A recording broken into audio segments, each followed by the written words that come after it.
آج کی گفتگو اس اعتبار سے ہوگی کہ ہر بندہ اپنی اپنی جگہ پر ذمہ دار ہے، اور ہم آج یہ غور کریں گے کہ اپنی حیثیت میں رہتے ہوئے جو اللہ رب العزت نے ہمیں حیثیت جو مقام دیا ہے، کیا ہم اپنی ذمہ داری پوری کر رہے ہیں یا نہیں کر رہے۔ کائنات کے اس نظام کو اللہ رب العزت نے اتار چڑھاؤ کے ایک نظام میں چلایا ہے۔ سارے انسان ایک لیول میں نہیں ہو سکتے، اگر ایسا ہو تو نظام کائنات چل نہیں سکتا۔ کوئی امیر ہے، کوئی غریب ہے، کوئی متوسط ہے، کوئی ملازم ہے، کوئی مالک ہے، کوئی سروسز پرووائڈ کر رہا ہے، کوئی کسی طرح کما رہا ہے، کوئی کسی طرح کما رہا ہے۔ تو یہ جو ایک نظام ہے کہ کوئی ملازم ہے اور کوئی مالک ہے، بیسیکلی آج ہم یہ جاننے کی کوشش کریں گے اور اپنی اصلاح کرنے کی کوشش کریں گے کہ اسلامی تعلیمات کے اعتبار سے اس حیثیت میں رہتے ہوئے دین اسلام نے ہماری کیا رہنمائی کی ہے، اور کیا ہم ان اصولوں اور ان ضوابط پر عمل پیرا ہو رہے ہیں یا نہیں ہو رہے ہیں۔ کیونکہ جب بھی ہم دین کو چھوڑیں گے، دین کو ترک کریں گے، تو ہم کسی بھی حیثیت میں ہوں، ہمارا کوئی بھی دنیا کے اوپر لیول، کوئی بھی مقام و مرتبہ ہو، ہم اس میں کامیاب نہیں ہو سکتے، ہم بے سکونی کا شکار رہیں گے۔ اور اجتماع ایک فرد واحد ہو سکتا ہے، ایک کمپنی یا ایک دو کمپنیاں یا ایک آدمی یا دو آدمی، وہ تو ترقی کر رہے ہوں، لیکن بحیثیت قوم، بحیثیت امت ہم ترقی نہیں کر سکیں گے، ہم زوال کا شکار رہیں گے، جو کہ ہمارے سامنے اس وقت نظر بھی آ رہا ہے۔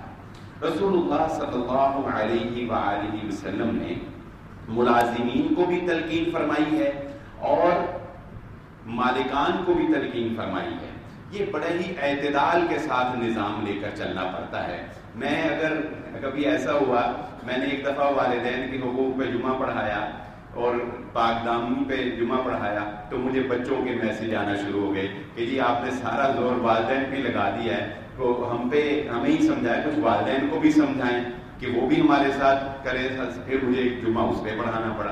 اسی طرح اگر میں نے شوہر کو کہا کہ بیوی کے ساتھ اچھا سلوک کرو، تو پھر ادھر سے پیغام آنے شروع ہو گئے۔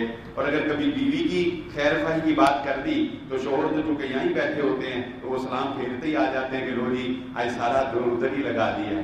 تو ایسے نہیں ہے، دونوں طرف اعتدال کے ساتھ دونوں کو لیول رکھ کے چلنے کی ضرورت ہے۔ ہمارا دین یہی سکھاتا ہے۔ جہاں پر بھی آپ پلڑا ایک طرف جھکاؤ کر دیں گے، ایک طرف جو ہے ایک کو بہت زیادہ نیچے کر دیں گے یا دوسرے کو بہت زیادہ اوپر کر دیں گے، غلو کا شکار ہو جائیں گے، وہیں پر بگاڑ آ جائے گا۔ نہ تو دین اسلام میں کسی کو ڈی ویلیو کرنے کی اجازت ہے، یعنی اس کو اس کی حیثیت اور اس کو مقام سے گرانے کی اجازت ہے، نہ ہی اس کو اس کے مقام سے اوپر کرنے کی، بہت زیادہ غلو کرنے کی اجازت ہے۔ جب آپ اس بات پر اعتدال میں اور میانہ روی میں رہیں گے تو زندگی بھی پرسکون رہے گی، اور ہمارے دین اسلام کا مزاج بھی یہی ہے۔ رسول اللہ صلی اللہ علیہ وآلہ وسلم کا چونکہ اپنا اخلاق بہت اعلیٰ تھا، اور آپ صلی اللہ علیہ وآلہ وسلم ایک مثالی اخلاق رکھتے تھے۔ اللہ رب العزت نے آپ کو ایک نرم دل دیا تھا، وَلَوْ كُنْتَ فَظًّا غَلِيظَ الْقَلْبِ لَانفَضُّوا مِنْ حَوْلِكَ۔ اگر آپ سخت دل ہوتے اور آپ کی زبان میں سختی ہوتی تو لوگ آپ کی بات کہاں سنتے، کوئی آپ کی بات نہ سنتا، لَانفَضُّوا مِنْ حَوْلِكَ، آپ کے گرد سے اڑ جاتے۔ اس لیے اللہ کے نبی صلی اللہ علیہ وآلہ وسلم کا اپنا بحیثیت مالک مثالی کردار یہ تھا کہ حضرت انس رضی اللہ تعالیٰ عنہ نے اللہ کے نبی صلی اللہ علیہ وآلہ وسلم کی 10 سال خدمت کی ہے۔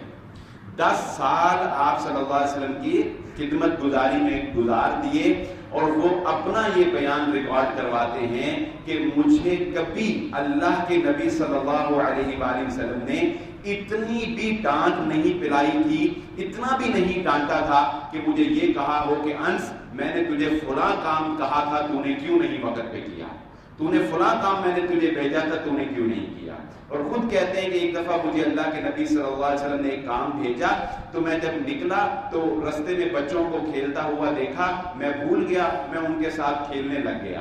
کچھ دیر لمحوں کے بعد اللہ کے نبی صلی اللہ علیہ وسلم میرے پیچھے آئے دیکھنے کے لیے، تو میں بچوں کے ساتھ کھیل رہا تھا، آپ نے میرے کاندھے کے اوپر ایسے تھپکی دی، میں نے مڑ کر دیکھا تو اللہ کے نبی صلی اللہ علیہ وسلم مسکرا رہے ہیں۔ تو مسکراتے ہوئے اللہ کے نبی صلی اللہ علیہ وسلم نے کہا کہ انس میں نے تجھے فلاں کام کہا تھا، تو پھر اللہ کے نبی صلی اللہ علیہ وسلم نے مجھے یاد کروایا دوبارہ، تو پھر ادن فرماتے ہیں کہ میں نے وہ کام کیا۔ یعنی آپ صلی اللہ علیہ وآلہ وسلم کا بحیثیت مالک یہ ایک مثالی کردار تھا کہ اس کو اپنایا جائے۔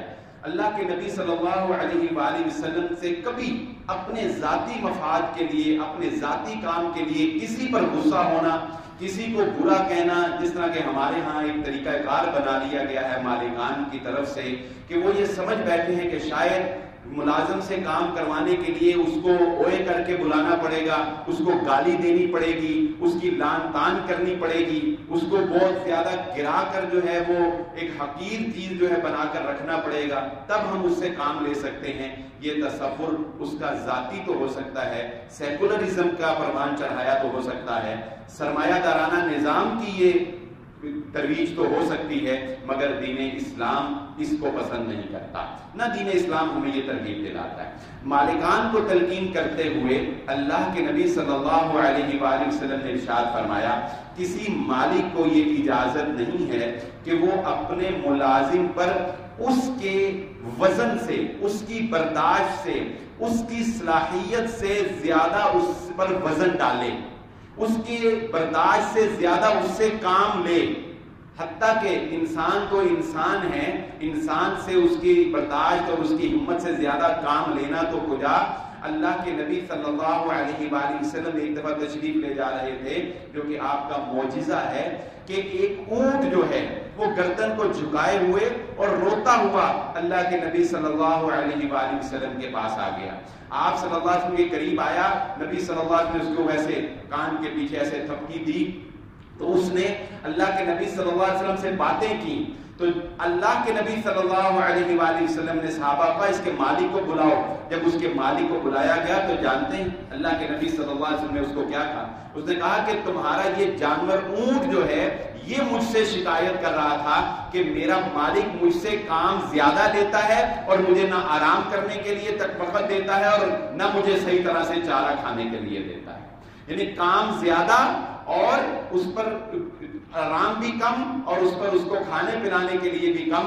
اللہ کے نبی صلی اللہ علیہ وآلہ وسلم نے اس کے مالک کو بھی اس بات پر متنبہ کیا کہ تمہیں اپنے جانور سے اتنا کام لینا چاہیے جتنا کام کے کرنے کی اس کی جسمانی اجازت ہے، جسمانی طور پر وہ برداشت کر سکتا ہے، اور اس کو مناسب آرام اور اس کو مناسب خوراک کا خیال رکھنا چاہیے۔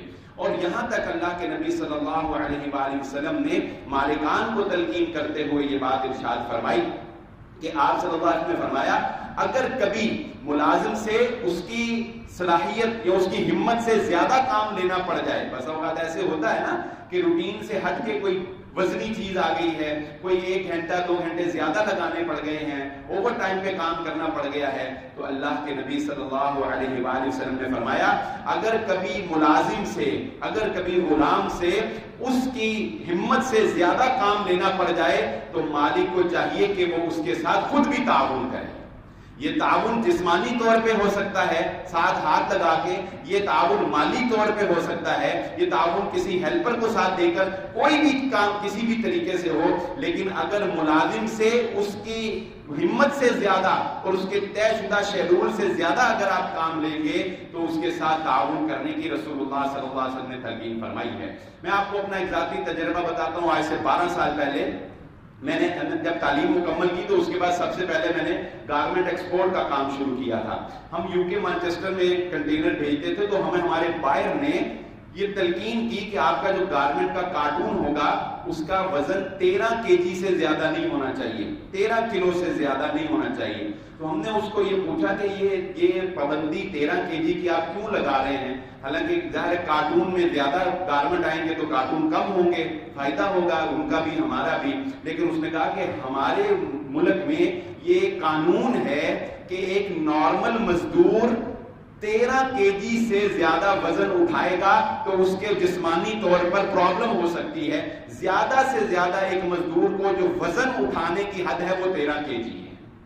اس لیے اس سے بڑا کارٹون آپ نے نہیں بنانا, ہمارے ہاں وہ ریجیکٹ ہو جائے. اندازہ لگائیے, یعنی یہ وہ قوانین ہیں جو اسلام نے ہمیں دیے ہیں, جو ہمارے نبی محمد رسول اللہ صلی اللہ علیہ وآلہ وسلم نے ہمیں دیے ہیں کہ ایک انسان سے اس کی جو برداشت ہے, اس کی جو ہمت ہے, اس سے زیادہ کام نہیں لینا چاہیے. لیکن ہم لوگ کیا کر رہے ہیں کہ ہم جائیں, آپ شہر میں جا کر دیکھیں, پورے مزدور بیچارے, اور پتہ نہیں کتنے کتنے کلو اور منوں کے حساب سے بھی شاید ان کو وزن اٹھوا دیا جاتا ہے, کمر ان کی جھک جاتی ہے, لیکن کسی کو ان کے اوپر ترس نہیں آتا ہے. اسی طرح آپ آگے چلیے, مالکان کے اوپر یہ بھی ذمہ داری عائد ہوتی ہے کہ جتنی انہوں نے اپنی مزدوری جتنے وقت کی طے کی ہے اس کے حساب سے ہی مزدور سے یا ملازم سے کام لیا جائے, اس سے زیادہ اس سے کام نہ لیا جائے. میں ایک مثال سے بات سمجھا دیتا ہوں. مثال کے طور پہ ہمارے ہاں ایک انٹرنیشنل لا ہے, ایک قانون بنا دیا انسانوں نے, انسانوں کی صلاحیتوں کے اوپر سرچ کر کے. باقی کمی بیشی زیادہ, کوئی ہمت میں زیادہ ہوتا ہے, کوئی کم ہوتا ہے, یہ ایک الگ معاملہ ہے. ایک قانون بنا دیا کہ ایک اچھا فٹ انسان جو ہے وہ صحت اور تندرستی کے ساتھ اور فٹ رہ کر 8 گھنٹے تک کام کر سکتا ہے. 8 گھنٹے سے زیادہ جو ایک مزدور کی دیہڑی جسے بولتے ہیں وہ کتنی ہے, 8 گھنٹے. 8 گھنٹے سے زیادہ جب آپ اس کے اوپر لوڈ ڈالیں گے تو وہ اس کی ہمت سے زیادہ ہوگا, وہ اس صلاحیت سے, جو جسمانی صلاحیت اس کے اندر ہے, اس سے زیادہ ہوگا. اگر وہ فیکٹریز جنہوں نے 24 گھنٹے چلنا ہوتا ہے, اگر ان فیکٹریز کے اندر مزدوروں کو مقرر کیا جائے گا یا لیبر کو مقرر کیا جائے گا تو 8 گھنٹے کے حساب سے 3 شفٹیں بنے گی, تاکہ 8 گھنٹے کے بعد 3 لوگ آئیں.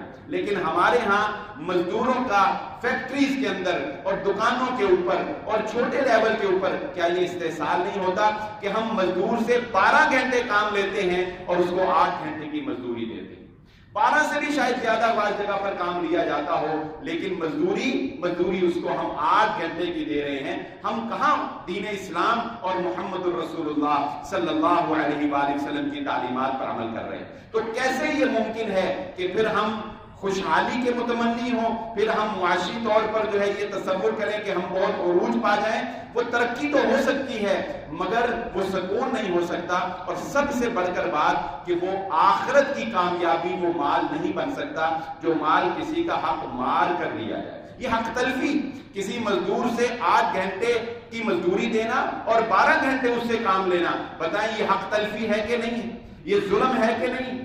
یہ ظلم اور زیادتی ہے جس کا قیامت والے دن حساب دینا پڑے گا. اور یہ اس ضمن میں آتا ہے وَيْلٌ لِّلْمُطَفِّفِينَ الَّذِينَ إِذَا اكْتَالُوا عَلَى النَّاسِ يَسْتَوْفُونَ وَإِذَا كَالُوهُمْ أَوْ وَّزَنُوهُمْ يُخْسِرُونَ أَلَا يَظُنُّ أُولَٰئِكَ أَنَّهُم مَّبْعُوثُونَ لِيَوْمٍ عَظِيمٍ. کہ کیا فرمایا اللہ رب العزت سورۃ المطففین میں, وَيْلٌ لِّلْمُطَفِّفِينَ, ہلاکت ہے ناپ تول میں کمی کرنے والوں کے لیے. ناپ تول میں جو لوگ کمی کرتے ہیں ان کا معیار پتہ کیا ہے؟ الذین اذا اکتالوا علی الناس یستوفون, جب لوگوں سے انہوں نے لینا ہوتا ہے تو وہ یہ چاہتے ہیں کہ ہمیں پورا ملے. یعنی وہ یہ چاہتے ہیں کہ ملازم تو اپنا کام پورا کرے, کام میں ڈنڈی بھی نہ مارے, 1 منٹ کے لیے بھی نہ بیٹھے.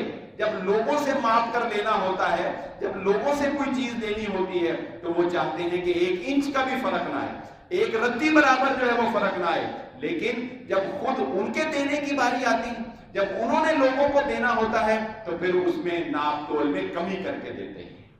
یعنی لینا تو پورا چاہتے ہیں لیکن معاوضہ تھوڑا دینا چاہتے ہیں. اپنی دفعہ تو پورا ملے لیکن ہم جب کسی کو دیں تو ہم ڈنڈی مار کے دیں.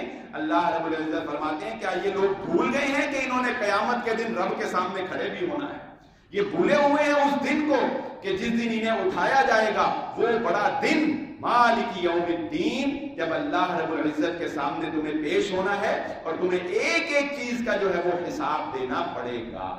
اس لیے یہ بات ذہن نشین رکھ لیجئے کہ دین اسلام کے پڑھن ہر چیز کے اندر اعتدال اور ہر چیز کے اندر اللہ کے نبی صلی اللہ علیہ وآلہ وسلم نے ہمیں اس بات کی تلقین کی ہے کہ اپنے فرائض کو سمجھو. وہ پچھلے جمعہ میں نے حدیث سنائی تھی نا، کلکم راعٍ وکلکم مسئول عن رعیتہ، وہ پوری حدیث سن لیجئے. پچھلے جمعہ میں نے اشارہ کر دیا تھا. آپ صلی اللہ علیہ وسلم نے فرمایا تم میں سے ہر کوئی نگران ہے اور اس سے اس کی رعایا کے بارے میں پوچھا جائے گا. اگلے الفاظ کیا ہیں؟ کون کون نگران؟ اللہ کے نبی صلی اللہ علیہ وسلم نے فرمایا حکمران اپنی رعایا کے اوپر نگران ہے، حکمران سے اس کی رعایا کے بارے میں قیامت والے دن اس سے سوال کیا جائے گا. یہ عہدہ لے لینا، امیر بن جانا، امارت اختیار کر لینا، یہ اتنا مشکل کام ہے کہ اگر انسان کے اندر صلاحیت نہ ہونا تو اسے کبھی اس کی طرف قدم نہیں اٹھانا چاہیے. یاد رکھ لیجئے یہ بات. یہ کونسلر بننا، یہ ایم این اے بننا، یہ ایم پی اے بننا، یا کسی بھی یونین کا امیر بن جانا، یا اپنے علاقے کا اپنی گلستان کالونی کا صدر بن جانا، یا کسی مسجد کا ہی صدر بن جانا، یہ کوئی آسان بات نہیں ہے. یہ جانتے ہیں کیا ہے؟ حضرت ابو ذر رضی اللہ تعالیٰ یہ درویش آدمی تھے، اور جو یہ امارت ہوتی ہے، صدارت ہوتی ہے، یہ درویشوں کا کام نہیں ہے. اس کے لیے تھوڑا سا بندے کو ذرا کانفیڈنٹ اور ذرا تھوڑا سا ماہر بھی ہونا چاہیے. تو یہ بیچارے درویش آدمی تھے، دنیا سے بالکل بے راغب تھے. تو اللہ کے نبی جب اسلام پھیلنے لگا اور عہدے جو ہیں ضرورت پیش آئی کہ اب کسی کو کسی علاقے کا، کسی کو کسی علاقے کا گورنر مقرر کیا جائے، مسئول مقرر کیا جائے، تو یہ سادہ سے آدمی اللہ کے نبی صلی اللہ علیہ وآلہ وسلم کے پاس آئے. آ کر کہنے لگے اے اللہ کے نبی صلی اللہ علیہ وسلم کیا مجھے بھی کوئی عہدہ ملے گا؟ مجھے بھی لوگوں کو امارت اور عہدے جو ہیں وہ اب دیے جا رہے ہیں، کیا مجھے بھی کوئی عہدہ ملے گا؟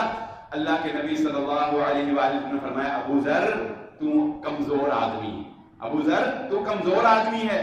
یاد رکھ لے یہ بات، یہ امارت قیامت والے دن انسان کے لیے رسوائی اور شرمندگی کا باعث بن جائے گی، سوائے ان لوگوں کے کہ جنہوں نے اس کا حق ادا کیا اور جنہوں نے پوری ہمت کے ساتھ اس ذمہ داری کو قبول کر کے اس ذمہ داری کو ادا کیا.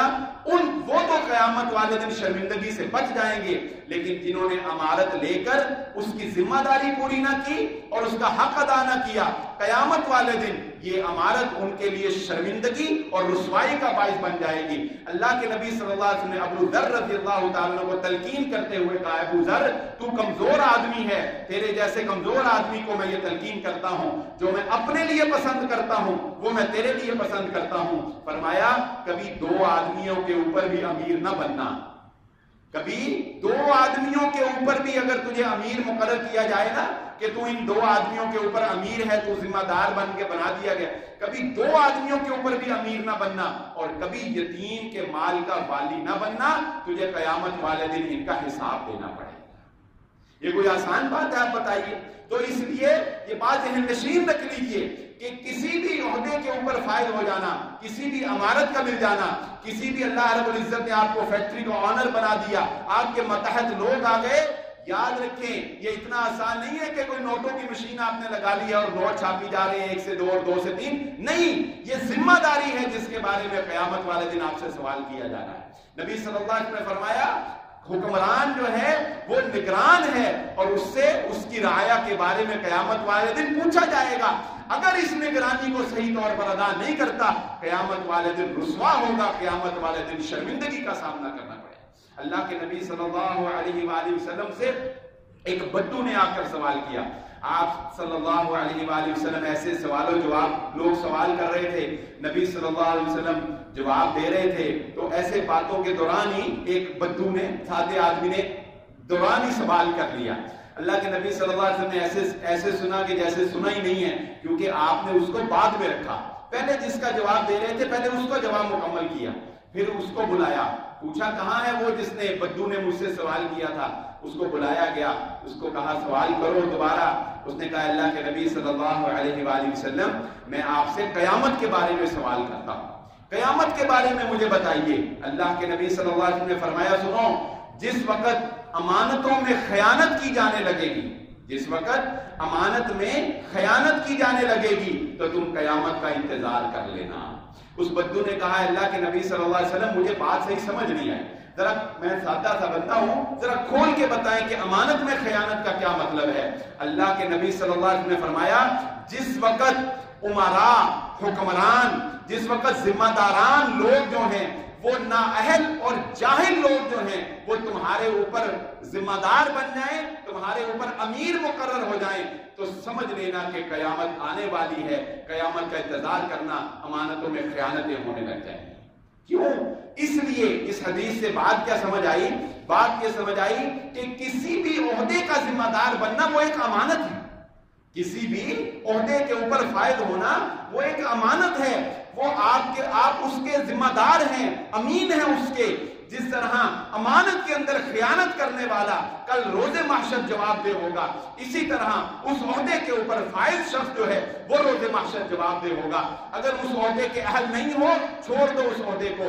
حضرت یوسف علیہ السلام نے جس وقت وزارت خزانہ کا عہدہ اپنے لیے طلب کیا، خود بتایا انی حفیظ علیم، میں آپ سے اس لیے یہ عہدہ مانگ رہا ہوں کہ میں اس کی ذمہ داری کو سنبھالنے کی صلاحیت رکھتا ہوں، میں حفیظ ہوں، حفاظت کرنے والا، امانت دار ہوں، اس کو جانتا ہوں، اس علم کو اللہ کی طرف سے ان کو صلاحیت، یعنی جس عہدے کے اوپر آپ فائز ہیں اس کی صلاحیت رکھتے ہیں تو اس کو بخوبی سر انجام دیجئے۔ اگر بخوبی سر انجام نہیں دے سکتے بدل لیجئے اپنی فیلڈ کو۔ حضرت ابو ذر رضی اللہ تعالیٰ کو نبی صلی اللہ علیہ وسلم نے اس لیے عہدہ نہیں دیا کہ وہ صلاحیت نہیں رکھتے تھے، تو نبی صلی اللہ علیہ وسلم نے فرمایا حکمران اپنی رعایا کے اوپر ذمہ دار ہے، کل قیامت کے روز اس کو جواب دینا پڑے گا۔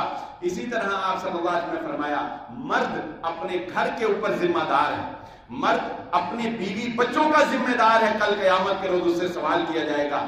عورت اپنے مرد کے گھر اور اس کے بچوں کے اوپر نگران ہے، خالی مردی نہیں ہے کہ عورتوں کی جان چھوٹ جائے، نہیں، عورت اپنے مرد کی عدم موجودگی میں اس کے گھر کی اور اس کے بچوں کی تربیت کی ذمہ دار ہے، کل قیامت کے روز اس سے سوال کیا جائے گا۔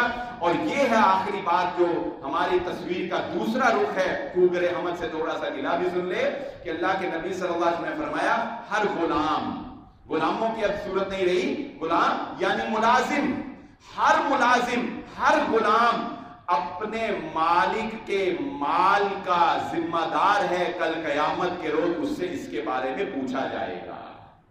اگر کسی امام مالک نے کسی کو اپنے مال کے اوپر، اکاؤنٹ کے اوپر، گودام کے اوپر، اپنے کمپیوٹر کے اوپر، اپنے سیل کے اوپر بٹھایا ہوا ہے تو وہ مت سمجھے کہ بس اس نے ٹال مٹول کر کے جو ہے وہ ٹال دیا، 8 گھنٹے پورے کر دیے اور کوئی سیل ہوئی نہیں ہوئی، اکاؤنٹ جو ہے وہ خرد برد ہو گیا، کوئی پرواہ نہیں ہے، مال کا پتہ نہیں کدھر پڑا ہوا کدھر گیا، مالک کا نقصان ہو گیا، بچت ہو گئی، نہیں۔ اللہ کے نبی صلی اللہ علیہ وسلم نے فرمایا یہ غلام اپنے مال کے ذمہ دار ہیں، کل قیامت کے دن جواب دینا پڑے گا۔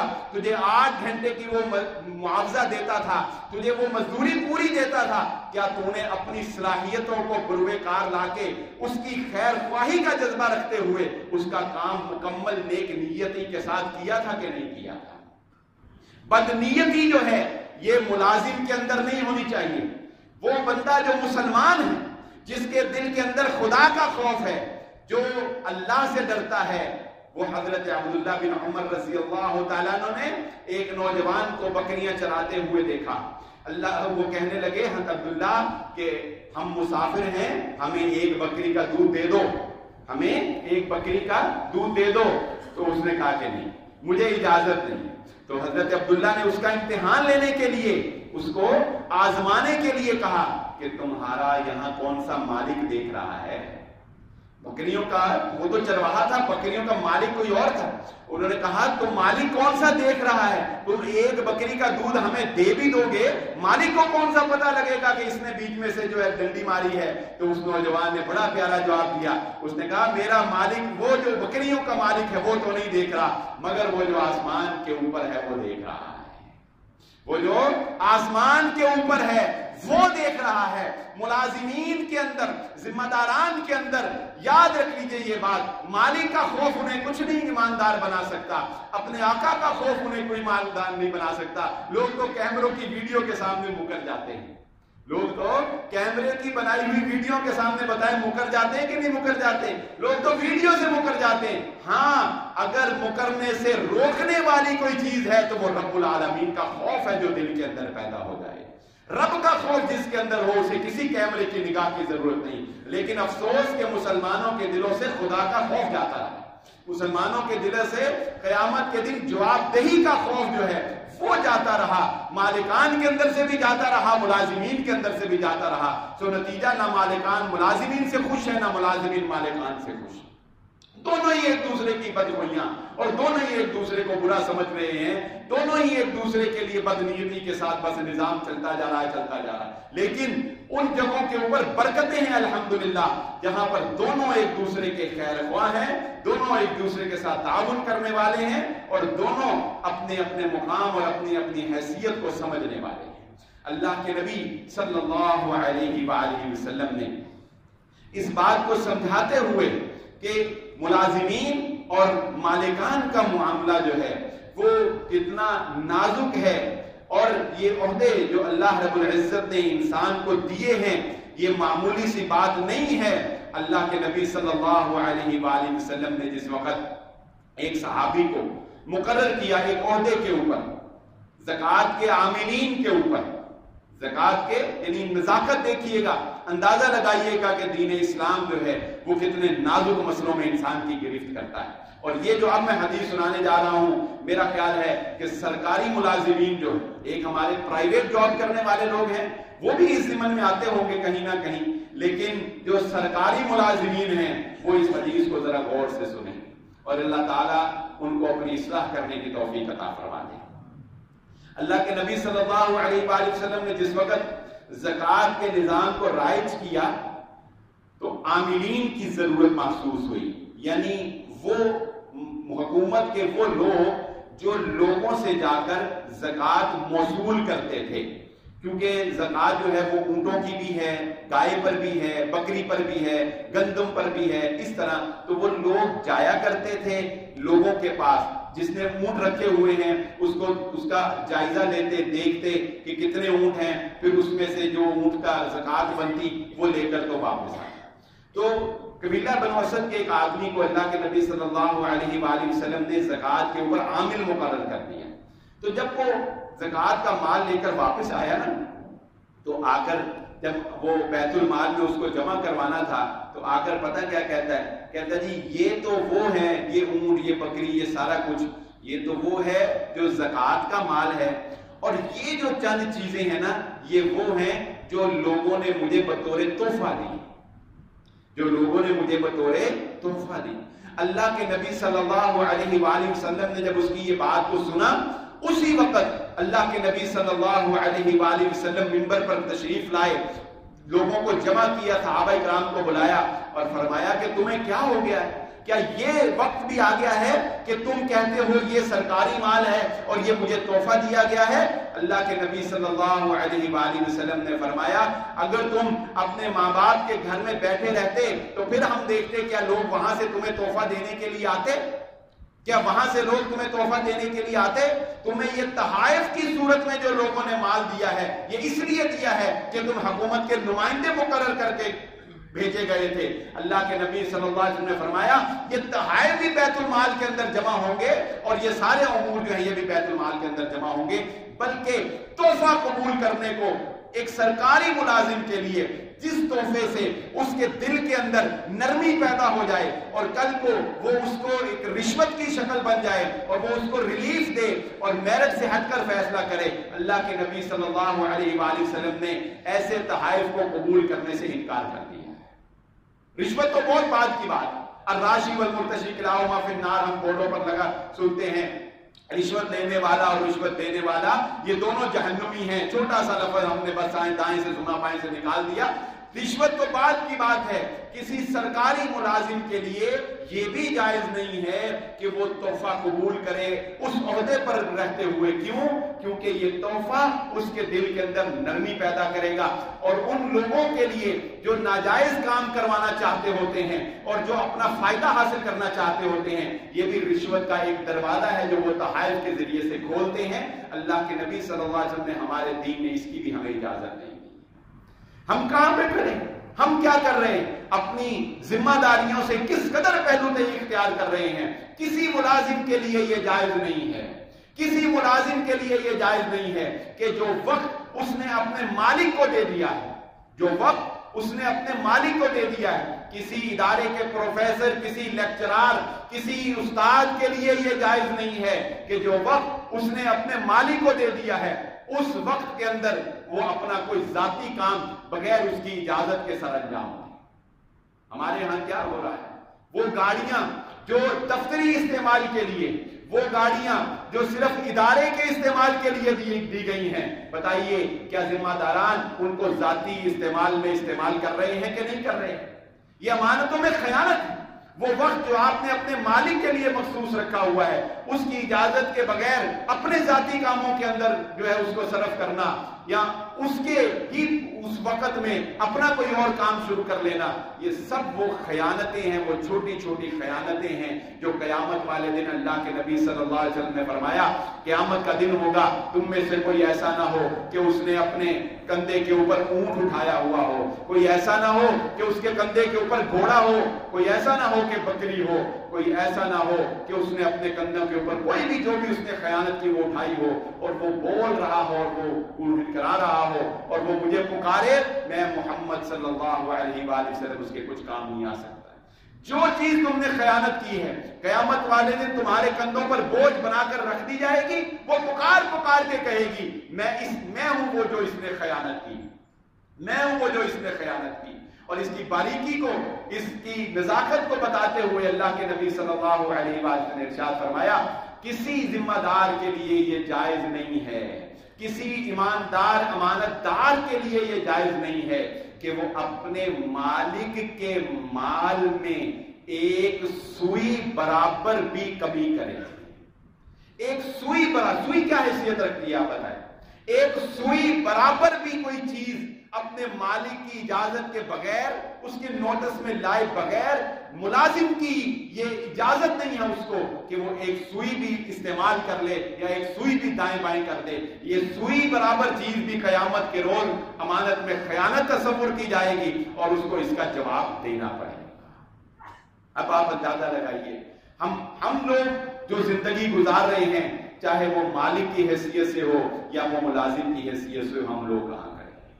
رسول اللہ صلی اللہ علیہ وآلہ وسلم نے مالکان کو تلقین کرتے ہوئے یہ بات ارشاد فرمائی ہے کہ مالکان کو چاہیے کہ اپنے ملازمین کی سہولیات کا خیال رکھیں، جیسی سہولیات ان کو خود میسر ہیں، جیسی سہولیات ان کو خود میسر ہیں کوشش کریں کہ ان کے ملازمین کو بھی وہ سہولیات جو ہے وہ وہاں پہنچتی رہیں۔ یہ نہ ہو کہ مالک جو ہے وہ انتہائی لگژری لائف گزار رہا ہو اور ملازم بیچارہ جو ہے وہ 2 وقت کی روٹی سے بیتا ہے، 2 وقت کی روٹی بھی اس کی پوری نہ ہوتی ہو۔ نہیں، اور اس کے ساتھ ساتھ میں ایک ترغیب اور دلانے لگا ہوں، بہت سی ایسی باتیں ہوتی ہیں جو مالکان خود ملازمین کو نہیں سمجھا سکتے، یا ملازمین خود جو ہے وہ اتنی اویئرنیس، اتنی بیچارے سمجھ نہیں رکھتے، کوئی تعلیم کی کمی ہے، کوئی ہمارا ماحول اس طرح کا ہے۔ تو میں یہ سمجھتا ہوں کہ جتنے بھی یہ فیکٹری یا بڑے جتنے بھی ادارے ہیں ان کے مالکان جو ہیں ان کو لازماً ماہانہ وار یا ہفتہ وار ایک تربیتی پروگرام جو ہے وہ اپنے ادارے میں ضرور رکھنا چاہیے۔ اپنے تمام ملازمین کو اکٹھا کریں، چاہے ان کا کوئی اضافی ٹائم لے لیں یا اپنا کوئی ٹائم تھوڑا سا جو ہے وہ ان کے لیے وقف کر دیں، تو کسی بھی اسکالر کو بلائیں، کسی بھی عالم کو بلائیں، کسی بھی سمجھ والے بندے کو بلائیں، کسی پروفیسر کو بلائیں، لیکن بلا کر ان کو وہاں پر درس کروائیں، لیکچر دلوائیں، تاکہ ان کو اندازہ ہو کہ ہم جو کام کر رہے ہیں ہم نے اس کو کیسے سر انجام دینا ہے۔ ان کو جس طرح آپ نے دیکھا ہوگا، ہم اگر کوئی ٹیکنیکل ہے تو ادارے والے اس کو ٹیکنیکلی تعلیم کے لیے دوسرے انسٹیٹیوٹ میں بھیجتے ہیں، باہر تک بھیجتے ہیں۔ کیوں جائے گا؟ ٹیکنیک سیکھ کے آئے گا، ہماری کمپنی کو اور فائدہ دے گا۔ اگر ہم نہیں سکھاتے تو دین نہیں سکھاتے، دین سکھانے کی ہمیں کوئی ضرورت نہیں، دین نہیں سکھاتے۔ مجھے بڑی خوشی ہوئی اس دفعہ رمضان المبارک میں، یہ کلاش والے جو ہے کافی بڑا فیکٹری ہے کلاش، انہوں نے الحمدللہ افطاری کروائی اور وہاں انہوں نے 1 گھنٹے کا الحمدللہ لیکچر کروایا، سارے ان کے ملازمین، مینیجر، سارے مالکان جو ہے وہ وہاں بیٹھے ہوئے. یہ کیا بہت اچھا طریقہ ہے. تو اس طریقے پر جو ہے وہ اپنے ملازمین کے ساتھ ان کی تربیت کی جو ہے وہ انسان کو کوشش کرنی چاہیے، ساتھ بھی ان کی ضیافت کا بھی اہتمام کرنا چاہیے. خالی درس نہیں. میں ادھر سمندری روڈ پہ آپ بعد میں سمندری روڈ پہ ہمارے عزیز ہی ہیں سلیم آئرن اسٹور والے، وہاں میرا درس ہوتا ہے اتوار کو ظہر کی نماز کے بعد. تو وہ پہلے بریلوی تھے، تو دیکھے دوں گے تو پھر آپ کو پتا ہے وہ چڑھاتے رہتے ہیں، تو پھر بابا اہل حدیث ہو گئے الحمدللہ. تو اس کے بعد اب وہ درس کا سلسلہ وہاں جاری ہے. تو وہ درس کے بعد نا وہاں پہ پھر درس بھی ہوتا ہے، اس کے بعد پلاؤ بھی کھلاتے ہیں، اس کے بعد پلاؤ بھی کھلاتے ہیں. تو میں نے ایک دن ان کے جو سامعین تھے نا ان کو کہا، میں نے کہا شکر کرو یہ جڑا درس تو بعد تمہیں پلاؤ مل جاتا ہے نا، پرانیاں آدتاں پئیاں یہ پرانیاں آدتاں پئیاں نے، ورنہ خالی درس ہی ہونا سی اور گھوڑ کے تمہیں بھیجنا سی. تو اس لیے یہ صرف تربیت ہی نہیں، صرف ساتھ کوئی خوش طبی بھی جو ہے وہ ملازمین کے ساتھ کوئی ہفتہ وار کوئی مہینہ وار خوش طبی بھی ہونی چاہیے. اللہ کے نبی صلی اللہ علیہ وآلہ وسلم بچوں کے ساتھ بچے، اللہ کے نبی صلی اللہ علیہ وسلم کمزوروں کے ساتھ کمزور، امراء کے ساتھ ڈیل کرنا، اللہ کے نبی صلی اللہ علیہ وسلم نے سادگی کے ساتھ، جو کہیں فرش پر بیٹھ کر جو ہے وہ کھانا کھا رہے ہیں، یعنی نبی صلی اللہ علیہ وآلہ وسلم. اور پھر صحابہ اکرام کی زندگی آپ دیکھیں کہ وہ بادشاہوں سے بھی مل رہے ہیں تو پابند لگے کپڑوں میں مل رہے ہیں. اور ایک آخری بات کر کے بات کو ختم کرتے ہیں کہ بہت ہی اہم ضرورت ہے، اس کے بغیر نجات نہیں ہے، اس کے بغیر یاد رکھ لیجئے اس کے بغیر خلاصی نہیں ہے. وہ کیا ہے؟ نماز. نماز. اللہ کے نبی صلی اللہ علیہ وسلم آخر تک اپنی امت کو کہتے رہے نماز نماز. ملازمین کو نماز کا پابند بنائیں. مالکان جتنے بھی ہیں ڈیوریشن طے کر لیں. کوئی ضروری نہیں ہے کہ آپ دکان بند ہی کریں یا مل بند ہی کریں. مل بند نہیں کی جا سکتی ہوتی، ایسی مشینری ہے جو چلتی رہنی ضروری ہوتی ہے، دکان ہے جو چلتی رہنی ضروری ہے، بند نہیں کی جا سکتی، کوئی حرج نہیں. دیکھیں نا دین اسلام نے یہ نہیں کہا کہ جی آپ نے دارالاسلام میں 1 بجے ہی نماز پڑھنی ہے نہیں تو نہیں پڑھنی. نہیں، ظہر کی نماز کا کتنا دورانیہ ہے جمعے کے علاوہ، ظہر کی نماز کا کتنا دورانیہ، ہر نماز میں 2 گھنٹے 3 گھنٹے کیٹیگریز بنائیں. 4-5 افراد پہلے جا کے پڑھ رہے ہیں، 2 بعد میں 4-5 جا کے اپنی جماعت کرا کے پڑھ رہے ہیں، پھر تیسرے اپنی پڑھ لیں، جیسے بھی سہولت ہو سکے. میں کہتا ہوں اگر بڑی ہی مصروفیت ہے نا، کوئی شپمنٹ جانے والی ہے اور کوئی کنٹینر لوڈ ہو رہا ہے نا، تو وہ بڑی ہی کوئی مصروفیت ہے، گاٹ سر پہ چڑھے ہوئے ہیں، تو کم از کم فرض ہی پڑھنے کی اجازت اپنے ملازمین کو دے دیا ہے. فرض سے خلاصی نہیں، اس سے برکت آئے گی، آپ کے رزق میں برکت آئے گی، ملازمین کے جو ہے سلوک میں برکت آئے گی، اور ان کو نماز کا طریقہ بھی سکھائیں. پتہ ہی نہیں، اچھی فیکٹریوں میں اچھی دکانوں پہ کام کرتے ہیں ملازمین، نماز پڑھنے کے بیچاروں کو طریقے کا ہی نہیں پتہ. سنت کے مطابق محمد الرسول اللہ صلی اللہ علیہ وآلہ وسلم کے طریقے کے مطابق نماز سکھائیں. اسی طرح رمضان گزر گیا، ملازمین کو روزے کا پتہ ہی نہیں، احکام کا پتہ ہی نہیں. اپنے ملازمین کو دین سکھائیں، اپنے ملازمین کو دین سمجھائیں. اس سے آپ کی زندگیوں میں ان کی زندگیوں میں برکت ہوگی اور ایک صدقہ جاریہ جو ہے وہ آپ کا شروع ہو جائے گا. اللہ رب العزت سے دعا ہے جو کہا اور جو سنا سمجھنے کی اور عمل کرنے کی توفیق عطا فرمائے. ہماری یہ